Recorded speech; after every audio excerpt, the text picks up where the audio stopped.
و نصلی علی رسولہ الکریم اما بعد۔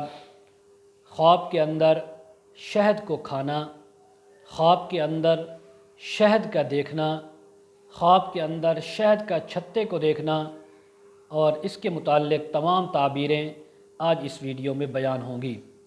حضرت ابراہیم کرمانی رحمۃ اللہ علیہ فرماتے ہیں، خواب میں شہد مالوں میں غنیمت ہے اور کاموں میں نیکی ہے۔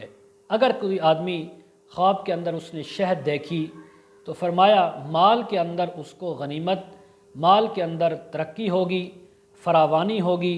تھوڑا مال تھا، اللہ تبارک و تعالی اس کو زیادہ کر دیں گے، زیادہ مال تھا تو اور برکت ڈال دیں گے، مزید اس مال کو بڑھا دیں گے اور یہ آدمی مال کی فراوانی حاصل کرے گا۔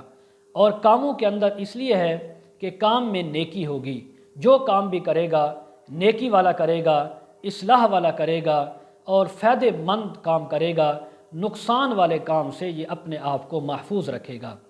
کیونکہ اس میں درودوں کے لیے اور دردوں کے لیے ایسے آدمی کہ جن کو درد ہوتے ہیں، جسموں کے درد، سر کا درد، کوئی جوڑوں کا درد، ان کے لیے شفا ہے۔ اس لیے کہ شہد بڑا رزق ہے، اللہ کی طرف سے یہ بڑا انعام ہے کہ جس کو شہد فراوانی میں مل جائے، حاصل ہو جائے، یہ اللہ کی طرف سے اس بندے کے اوپر بڑا کرم، فضل اور رحمت ہے۔ اس لیے حق تعالیٰ کا فرمان ہے فیہ شفاء للناس، اس میں لوگوں کے لیے شہد کے بارے میں آیا ہے کہ اس کے اندر لوگوں کے لیے شفا ہے، لوگوں کے لیے اس کے اندر منافع ہیں۔ حضرت جعفر صادق رحمۃ اللہ علیہ فرماتے ہیں، خواب میں شہد کا کھانا 3 وجوہات پر ہے، اس کی 3 دلیلیں ہو سکتی ہیں۔ نمبر 1، حلال روزی کا اضافہ ہونا، حلال روزی کا ملنا۔ نمبر 2، منفعت کا حصول۔ نمبر 3، دل کی مراد پانا اور دلی اس کی حاجت کا پورا ہونا۔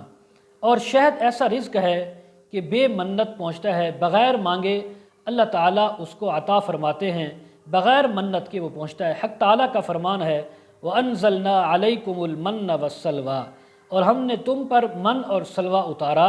جیسے اللہ تعالیٰ نے بغیر مشقت کے من و سلوہ عطا کیا، ایسے شہد جس نے خواب کے اندر شہد دیکھا، اللہ تعالیٰ اس کو بھی بغیر مشقت کے روزی عطا فرماتے ہیں، منفعت دیتے ہیں، اس کی دلی مراد کو پورا فرماتے ہیں۔ وآخر دعوانا ان الحمد للہ رب العالمین۔